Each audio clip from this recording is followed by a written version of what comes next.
Portals of Etain, Cheza. Mission on hunting grounds, Sharkquake.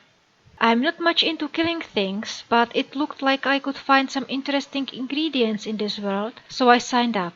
With me there were Locke, an acrobatic jester with a mask, Ilva, who looked like a seasoned warrior, and Mila, a gnome artist who could also cast spells. We briefly introduced ourselves and then stepped through the portal.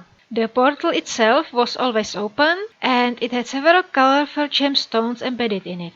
On the other side, the handler Layla informed us about the attacks of the Zamtrion's monsters, who behave very unusually, disturb the fishermen, destroy some of the fish, and then go away. Our task is to get rid of them. Either kill them or scare them. I asked about some materials to craft useful items, and I got a list of several. The most interesting was the nitro shroom, which was supposed to make bombs. Ilva bought some empty bomb cases. Then Miss Lila led us to the winged drakes. We were supposed to sit on them and fly to our destination, city of Libercia. I wasn't sure if those saddles met any safety requirements, but everyone else was incredibly excited about the ride, so I went along.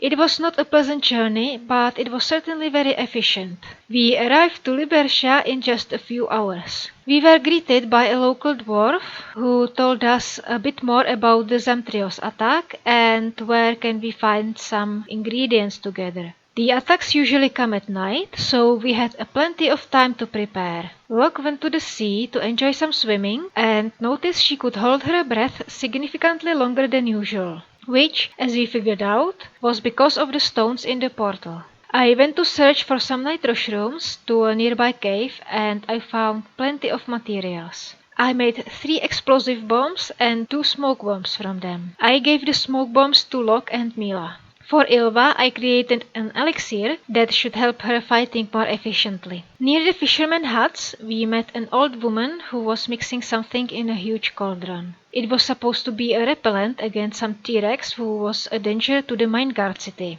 which is the city with the portal. While I was making the bombs, Ilva talked with some locals. After that, we decided to lure the Zamtrios into one side of the beach. The fishermen moved all their fish to only 2 huts and added alarm contraption made of wires and bells just above the floor. The creatures were very good at burrowing under the ground. Then we waited. Locke perched herself on the roof, me and Ilva were walking between the huts, and Mila tried to cook some food for us. But then Ilva saw some movement in the water. Locke ran after whatever the creature was. Several moments later, the creature, which was the Zamtrios, burst from the ground and attacked Ilva, while 2 smaller creatures went after me and Mila. The bigger Zamtrios could spit very sharp ice shards that covered large area and injured us really bad. We detonated 2 bombs, but that only killed the small creatures. The 3rd bomb fell into the water. It was a very tough fight. At one point, both Mila and Ilva fell unconscious. When I healed them, the creatures tried to eat me, but in the end, we defeated it, mostly due to Ilva's and Locke's battle efforts. During the fight, Locke's mask broke and she became a completely different person. I mean personality. She was no longer the jolly jester, she was very serious and scary. And she said something about assassins, but I didn't really understand what she meant. So I at least fixed her mask.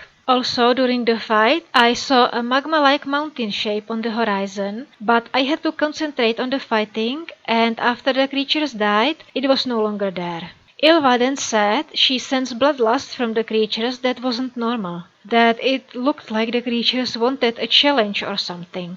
For the rest of the night, no more creatures came and we could rest. We spent the next day and night to make sure there were no more of these attacks. There weren't, and I gathered some more supplies, which I had to leave in a depository in Mineguard before going back to Etain.